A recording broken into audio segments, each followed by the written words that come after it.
একদিকে যুদ্ধ, হামলা পাল্টা হামলা, হরমুজ প্রণালী ঘিরে উত্তেজনা, অন্যদিকে হঠাৎ করেই পশ্চিমা গণমাধ্যমে ভেসে আসছে আসন্ন সমঝোতার খবর।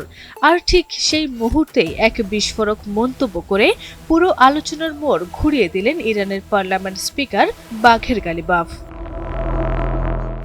বুধবার রয়টার্সের এক প্রতিবেদনে দাবি করা হয়, যুক্তরাষ্ট্রের দেয়া নতুন শান্তি প্রস্তাব পর্যালোচনা করছে ইরান। এমনকি কিছু সূত্রের বরাতে বলা হয়, যুদ্ধবন্ধে একটি চূড়ান্ত সমঝোতা প্রায় প্রস্তুত।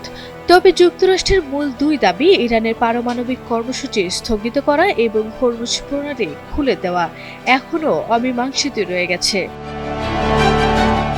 মার্কিন প্রেসিডেন্ট ডোনাল্ড ট্রাম্পও যেন পরিস্থিতিকে আরও নাটকীয় করে তুললেন। তিনি বলেন, তার বিশ্বাস ইরান সমঝোতা পৌঁছাতে আগ্রহী, কিন্তু তেহরান থেকে ভেসে এলো সম্পূর্ণ ভিন্ন সুর।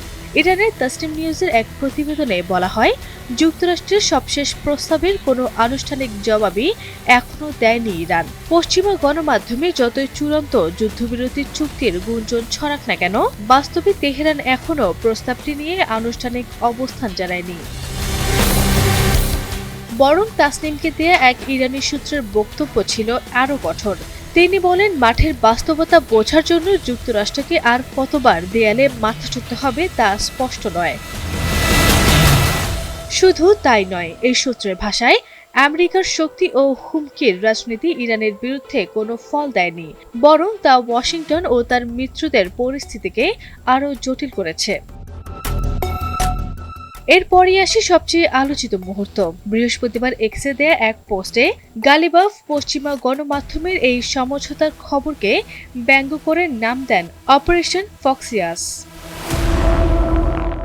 এখানে ফক্স শব্দটির অর্থ ভুয়া বা নকল, আর সেটিকে যুক্ত করা হয়েছে মার্কিন সংবাদ মাধ্যম অক্সিয়াসের নামের সঙ্গে। অর্থাৎ গালিবাফের ভাষায় পুরো বিষয়টাই ছিল ভুয়া মিডিয়া অপারেশন। তিনি বলেন, নাম প্রকাশে অনিচ্ছুক সূত্রের বরাতে এমন খবর ছড়ানো যুক্তরাষ্ট্রের গণমাধ্যমে নতুন কিছু নয়। অতীতেও বহুবার এ ধরনের খবর প্রকাশ হয়েছে, যেগুলো পরে ভুল প্রমাণিত হয়েছে। গালিবাফের এই মন্তব্য এমন এক সময় এলো যখন কয়েক সপ্তাহ ধরে মধ্যপ্রাচ্যে উত্তেজনা চরমে। যুক্তরাষ্ট্র ও ইসরায়েল 28 ফেব্রুয়ারি থেকে 7 এপ্রিল পর্যন্ত ইরানের বিরুদ্ধে সামরিক অভিযান চালায়।